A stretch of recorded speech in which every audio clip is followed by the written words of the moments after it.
ایرانی رجیم کے صدر نے سیز فائر کی درخواست کی ہے۔ امریکی صدر ڈونلڈ ٹرمپ کا نیا دعویٰ، کہا ایرانی رجیم کے نئے صدر اپنے ساتھیوں سے زیادہ سمجھدار ہیں، آبنہ ہرمز کھلی تو درخواست پر غور کریں گے، ہرمز مکمل طور پر محفوظ ہوگی تب بات ہوگی، اس وقت تک ہم ایران کو مکمل طور پر تباہ یا پتھر کے زمانے میں واپس بھیج دیں گے۔ ڈونلڈ ٹرمپ نے 2-3 ہفتوں میں جنگ ختم کرنے کا اشارہ بھی دے دیا، کہا معاہدہ ہو نہ ہو امریکہ ایران سے نکل جائے گا، ایٹمی خطرہ ٹل گیا ہے تو ایران سے مذاکرات کی ضرورت نہیں۔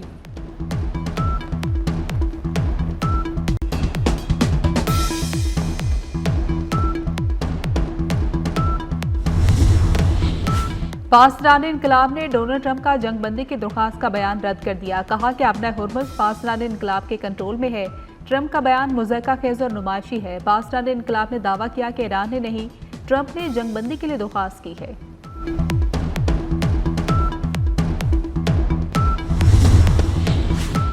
امریکی صدر ٹرمپ نے نیٹو سے بھی سینگ پھنسا لیے، ایران کے خلاف حمایت نہ کرنے پر نیٹو چھوڑنے کا عندیہ دے دیا، کہا یورپ قابل اعتبار دفاعی شراکت دار نہیں رہا، نیٹو سے علیحدگی پر سنجیدگی سے غور ہو رہا ہے، نیٹو ایک کاغذی شیر ہے، آبنہ ہرمز سے امریکہ کا کوئی لینا دینا نہیں۔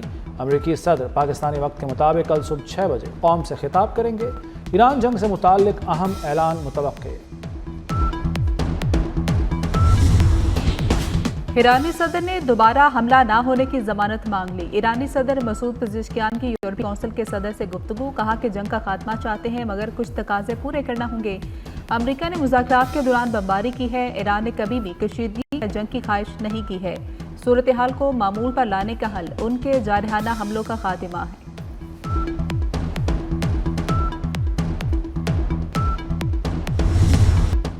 ایران جنگ فنشنگ لائن کے قریب ہے، امریکی وزیر خارجہ مارکو روبیو کا ایران سے براہ راست مذاکرات کا عندیہ، کہا ایران کی میزائل صلاحیت صدر ٹرمپ کی کارروائیوں نے روکی، امریکی فوج جلد اپنے مقاصد حاصل کر لے گی۔ صدر ٹرمپ کے اقدامات نے ایران کا امریکہ پر حملے کا خواب چکنا چور کر دیا۔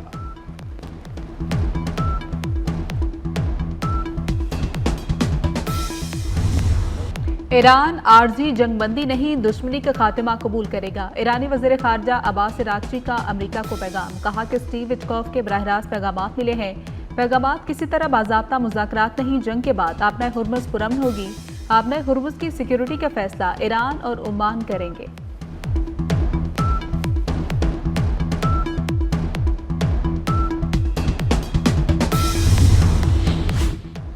امریکہ اور اسرائیل کے ایران پر بڑے حملے، وہ شہر میں محکمہ موسمیات کی عمارت پر بم برسا دیے، ریڈار سسٹم تباہ، اصفہان میں اسٹیل کمپلیکس پر فضائی حملہ، تہران میں بھی ایرانی فوجی ہدف اور فارماسیوٹیکل تنصیبات کو نشانہ بنایا گیا، اہم کمانڈر کی شہادت کی اطلاعات، شیراز، کرج، اواز اور کرمان شاہ میں بھی رہائشی عمارتوں کو نشانہ بنایا گیا، بندر عباس میں عوامی مقامات پر بمباری کی گئی۔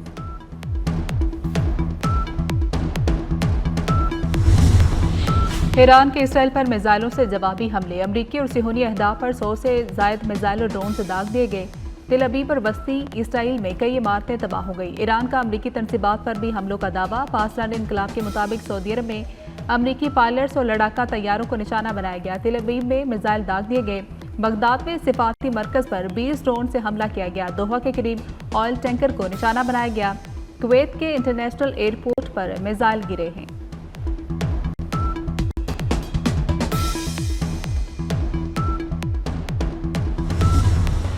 اسرائیل کے لبنان میں زمینی اور فضائی کارروائیاں جاری، بیروت میں بمباری سے 7 افراد شہید، متعدد زخمی ہو گئے، وادی بقا میں فضائی حملوں سے کئی عمارتیں تباہ، لبنان میں 1200 افراد شہید، 12 لاکھ بے گھر ہو چکے۔ دوسری جانب حزب اللہ نے جنوبی لبنان میں اسرائیلی فضائیہ کا ڈرون مار گرایا، ڈرون زمینی افواج کو مدد فراہم کر رہا تھا۔ تہران میں بھی پاکستان زندہ باد کے نعرے، ایران جنگ میں حمایت پر پاکستان سے اظہار تشکر، مظاہرین نے پاکستانی سبز ہلالی پرچم اٹھا رکھے تھے، پلے کارڈز پر شکریہ پاکستان کے کلمات درج تھے، ریلیوں میں ایرانی صدر مسعود پزشکیان اور وزیر خارجہ عباس اراغچی کی بھی شرکت۔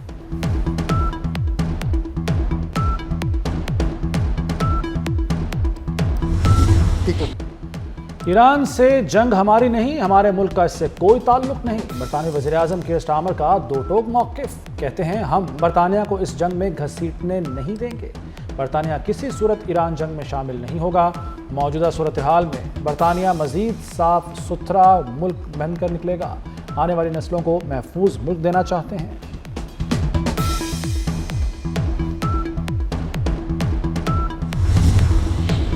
ڈونلڈ ٹرمپ کو ایک اور دھچکا، یورپی ملک پولینڈ نے اپنا جدید پیٹریاٹ میزائل سسٹم مشرق وسطیٰ بھیجنے سے انکار کر دیا۔ خطے کی سیکیورٹی صورتحال سے متعلق نئی بحث شروع ہو گئی۔ خبر ایجنسی کے مطابق پولینڈ کی حکومت نے واضح کیا ہے کہ وہ اپنے دفاعی نظام کو کسی دوسرے خطے میں منتقل نہیں کرے گا۔ موجودہ حالات میں دفاعی نظاموں کو ملک سے باہر بھیجنا قومی سلامتی کے لیے خطرہ بن سکتا ہے۔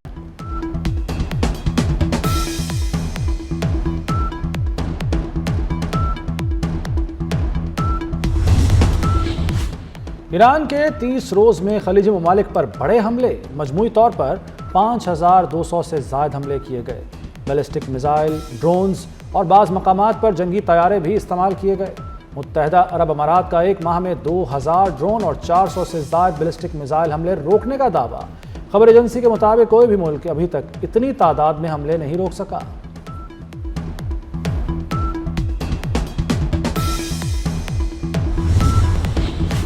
پاکستان اور افغان طالبان میں چین کی ثالثی میں مذاکرات کا دوبارہ آغاز۔ ذرائع کے مطابق چین کے شہر ارومچی میں اعلیٰ سطح پر مذاکرات جاری ہیں۔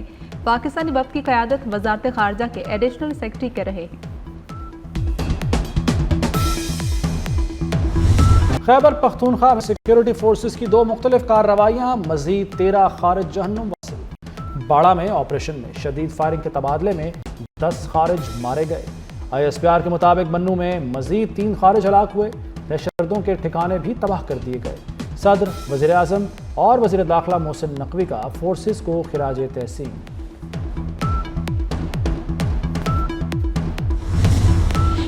چیئرمین پاکستان پیپلز پارٹی بلاول بھٹو زرداری کی مولانا فضل الرحمان سے ملاقات، ملکی سیاسی اور علاقائی صورتحال پر گفتگو۔ آزاد کشمیر اور گلگت بلتستان کے الیکشن پر بھی بات ہوئی۔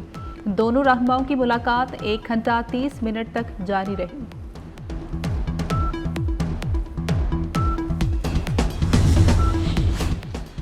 وزیر اعظم شہباز شریف کی زیر صدارت نوجوانوں کے لیے ملازمت کے مواقع کا جائزہ اجلاس۔ وزیر اعظم کا PM یوتھ پروگرام کی کارکردگی پر اظہار اطمینان۔ نوجوانوں کو تکنیکی و فنی تربیت فراہم کرنے کی تیزی کی ہدایت۔ کہا مشکل صورتحال سے مؤثر طریقے سے نمٹ رہے ہیں، عوامی فلاح و بہبود کے لیے ضروری اقدامات جاری رکھیں گے۔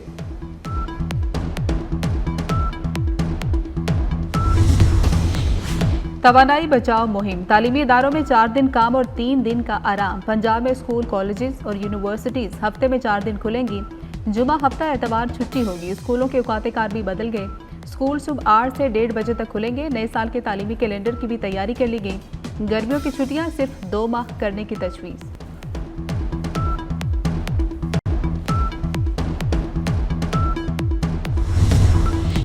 بارشوں کے نئے سلسلے نے بلوچستان میں تباہی مچا دی۔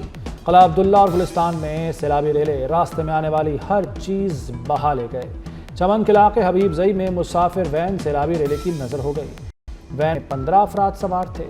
اشیاء خرونوش سے لدا بھی سیلابی ریلے میں بہہ گیا۔ قلعہ عبداللہ میں بارش اور سیلابی ریلے کے باعث کئی گاڑیاں پھنس گئیں۔ چمن سمیت کئی علاقوں کی رابطہ سڑکیں بند۔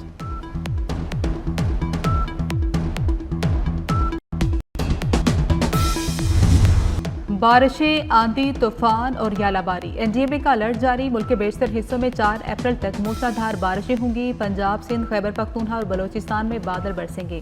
کراچی میں بھی کالی گھٹاؤں اور تیز ہواؤں کی پیشگوئی ہے۔ آزاد کشمیر اور گلگت بلتستان میں بارشوں کے بعد لینڈ سلائڈنگ کا خدشہ۔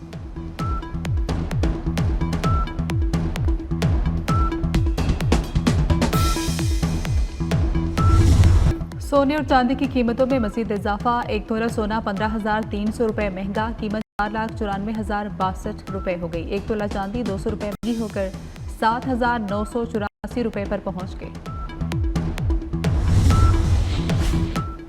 روس کا فوجی طیارہ پہاڑ سے ٹکرا کر تباہ، 29 افراد ہلاک ہو گئے۔ مرنے والوں میں عملے کے 6 ارکان شامل۔ روسی وزارت دفاع کے مطابق طیارے کا ملبہ کرائمیا کی پہاڑی علاقے سے مل گیا۔